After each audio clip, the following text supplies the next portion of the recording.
Ih, berisik banget sih tuh bayi. Bisa banget diem, ganggu orang nonton aja. Sumi, cepetan dong bikin makanannya. Si Nala udah nangis-nangis tuh dari tadi. Iya mbak, ini aku lagi proses bikin buburnya loh. Ih, gak bisa banget lihat orang nyantai ya kayak. Ganggu banget dari tadi.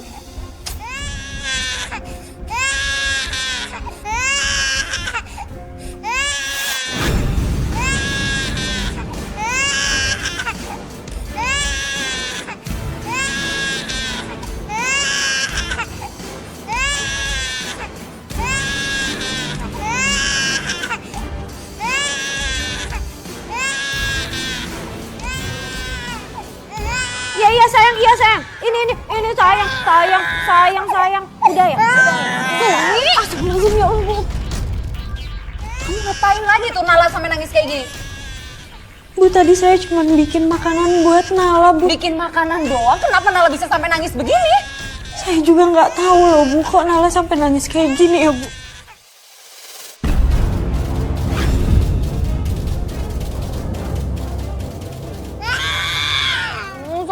Sayang. Ini mama sayang. Sayang. Yuk, cukup.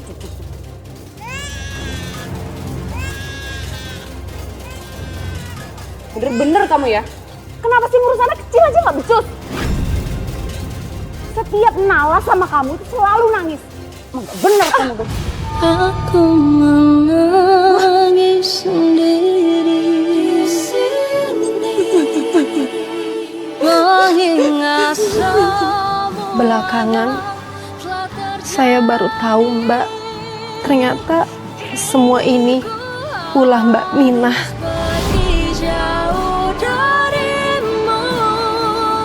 Tapi waktu itu saya nggak punya bukti apa-apa buat nuduh dia. Jadi tetap Mbak yang disalahkan? Iya Mbak, soalnya Bu Ratih taunya saya yang jaga Dek Nala. Terus setelah kejadian itu, apa yang terjadi sama Mbak? Saya disiksa sama Bu Ratih, Mbak.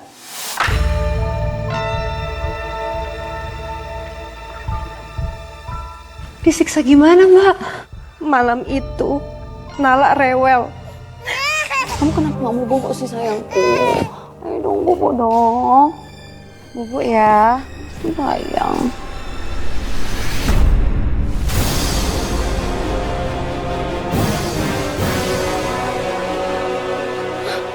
Kok? Ini kenapa?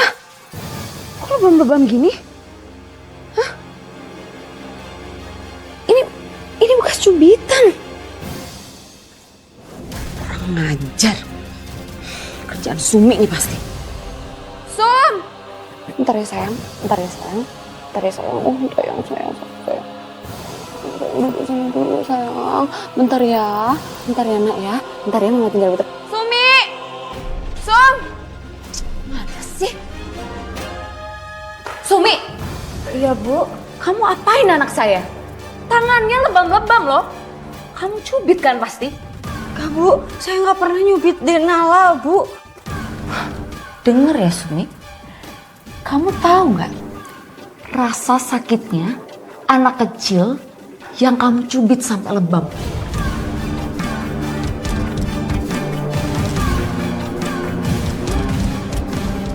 Tuh, sekarang kamu harus rasain sakitnya. Mau ngapain? Jangan! Mbak disetrika. Iya Mbak. Saya nggak nyangka ternyata saya diperlakukan seperti ini. Padahal saya nggak pernah nyakitin Dek Nala. Terus pelaku sebenarnya itu siapa Mbak? Waktu itu saya nggak tahu Mbak. Tapi belakangan ketahuan. Ternyata Minah pelakunya. Gara-gara kejadian itu, saya malah hampir dilaporin ke polisi Mbak.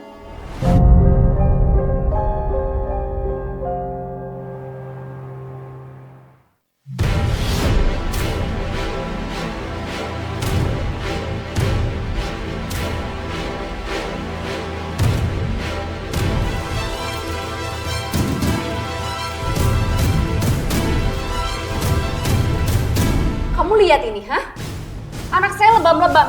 Kamu apain dia? Kamu harus tanggung jawab ya. Kejadian itu bikin Pak Arman sama Bu Ratih ribut hebat.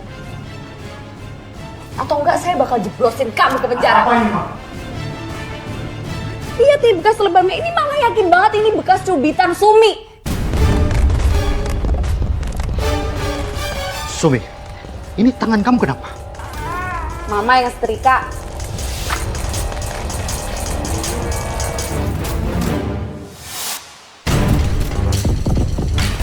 Semua masalah ini jangan sampai lapor ke polisi.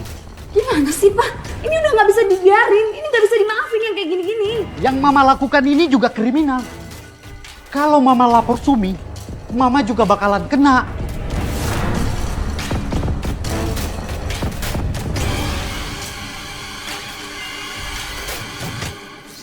Bapak minta kamu jujur. Apakah kamu mencubit Nala? Saya berani sumpah, Pak.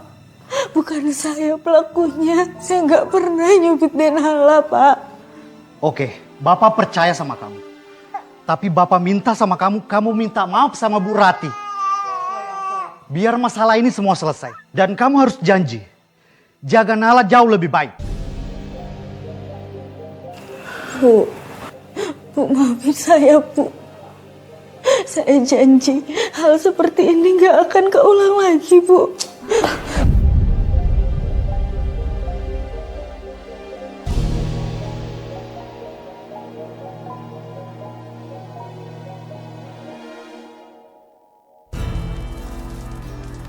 Sumi mana nah? Lama nggak kelihatan dia. Halah, ngapain sih nanyain Sumi? Dia kan cewek nggak bener. Perempuan nggak bener gimana sih? Sumi itu dulu cewek panggilan yang suka jual diri. Ya ampun, serius? Ya masa aku bohong? Aku kan dulu sekampung sama dia. Aku yang bawa dia ke sini waktu diusir dari kampung. Tapi kelihatannya kalem dia. Itu semua cuma topeng. Sekarang aja ya, Pak Arman tuh udah kepincut sama dia. Ya udah bang, nih aku mau beli ini. Ini doang. Iya sama ini deh. Oh iya. Makasih ya. Sama-sama.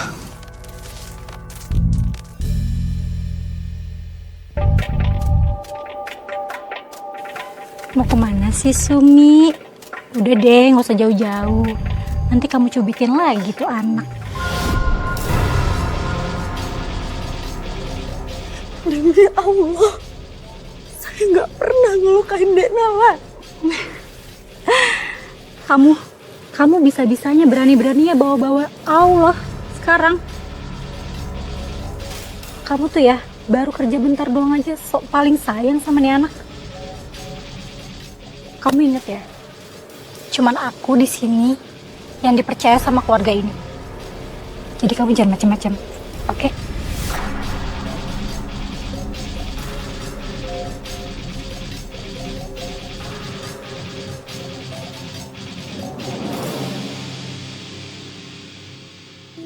Ya ampun, zaman sekarang ya, babysitter juga bisa jadi cewek panggilan ya. Iya tuh, ada yang pura-pura kalem, padahal aslinya...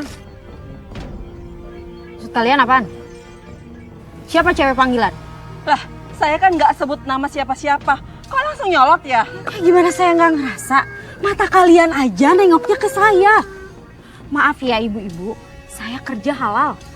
Saya nggak pernah juga nyakitin perasaan kalian. Tuh kan baperan. Berarti bener dong omongan Mina. Apa? Mina ngomong apa? Mina itu bilang kamu tuh cewek panggilan. Jaga ya kamu. Rasa ya kamu. Mana ibu ya? Udah.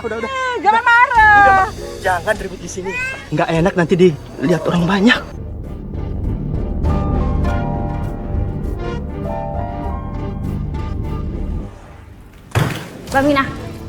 Mbak Mina fitnah saya kalau saya cewek panggilan. Maksud Mbak Mina apa?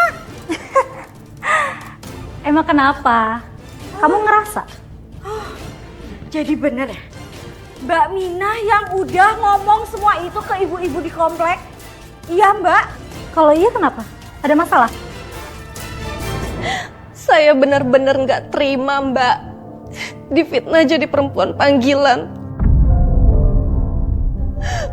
Makanya saya berani lawan. Ya Mbak. Terus hubungan Mbak sama Mina gimana Mbak? Sejak kejadian itu, hubungan kami jadi buruk. Bahkan dia nyimpan dendam sama saya, Mbak.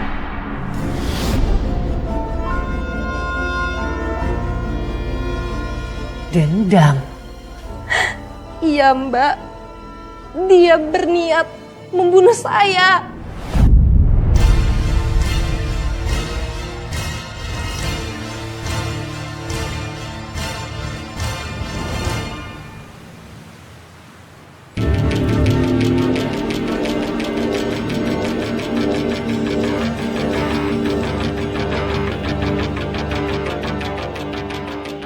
Biasanya malam-malam begini Sumi kan suka masak di dapur. Mumpung Pak Arman lagi keluar kota, rumah kan sepi nih. Saatnya balas dendam ke Sumi.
Kebakaran ya?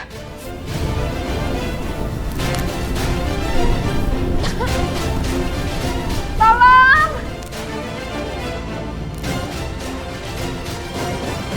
Aduh ya Allah, Nala Bu.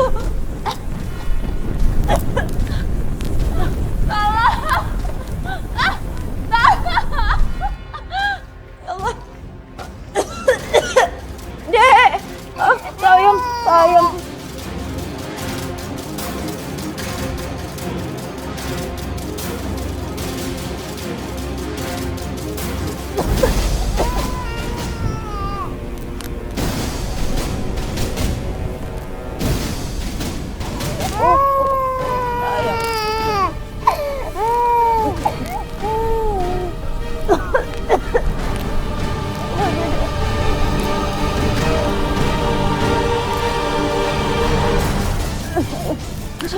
Ibu, Bu, ayo Bu, bangun Bu. Saya langsung selamatkan Dek Nala. Dengan sekuat tenaga, saya bawa Bu Ratih keluar dari dalam rumah.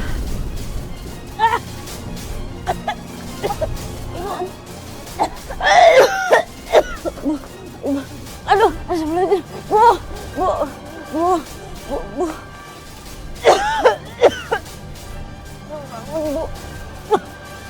Ya Allah.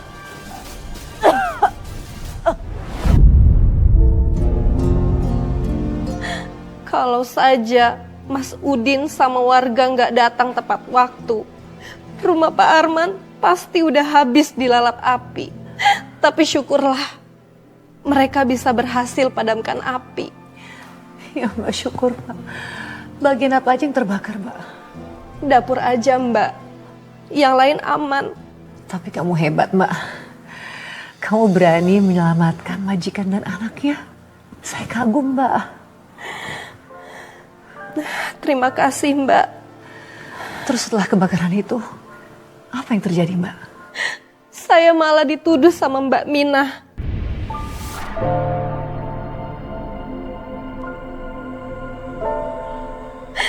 Dia bilang saya yang bakar rumah. Dia bahkan ngaku dia yang menyelamatkan Bu Ratih dan Dek Nala. Dan saya malah dituduh mau membunuh majikan saya, Mbak.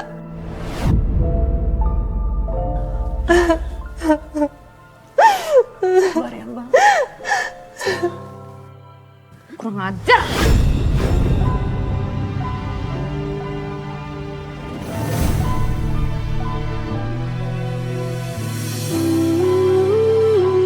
Berani-beraninya kamu bakar rumah saya. Bukan saya pelakunya, Bu. Saya gak tahu apa-apa. Udah deh, kamu ngaku aja Sumi. Aku kan yang nyelamatin Bu Rati sama Denala. Kamu kan yang mau bunuh mereka.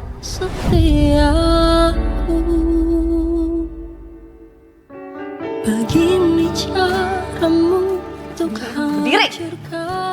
Bener-bener ya kan ya. Berhenti. Mina, kamu jangan coba-coba ngarang cerita. Semuanya bukti ada di sini. Ada apa ini, Pak? Ma, Mina pelakunya. Enggak Pak, Bu. Bukan saya pelakunya. Pelakunya Sumi. Kamu nggak usah berbohong ya. Semuanya terekam di sini. Selama ini kamu selalu memfitnah Sumi. Dan kamu juga sengaja mencubit Nala. Tapi kamu malah menuduh si Sumi. Selama ini Pak Arman curiga dengan sikap Minah pada Sumi, Mbak. Makanya Pak Arman cek CCTV dan menemukan kebenarannya. Jadi kamu Minah pelakunya.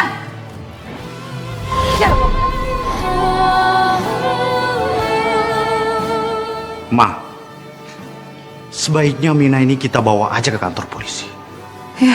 Enggak Pak, Bu. Saya nggak mau dibawa ke kantor polisi. Enggak. Paudi tangkap, Pak.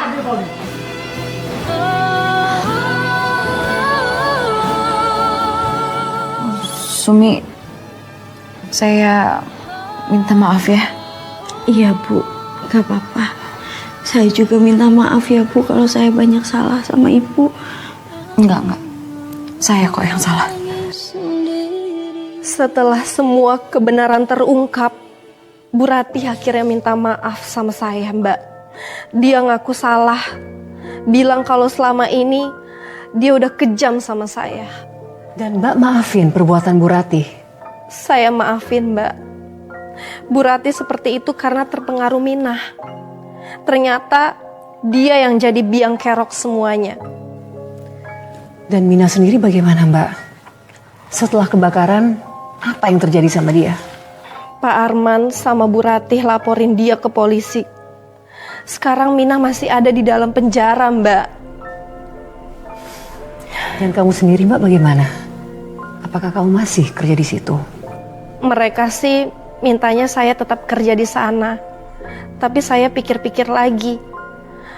Akhirnya saya mutusin buat pulang kampung, ngerawat ibu sama adik-adik saya.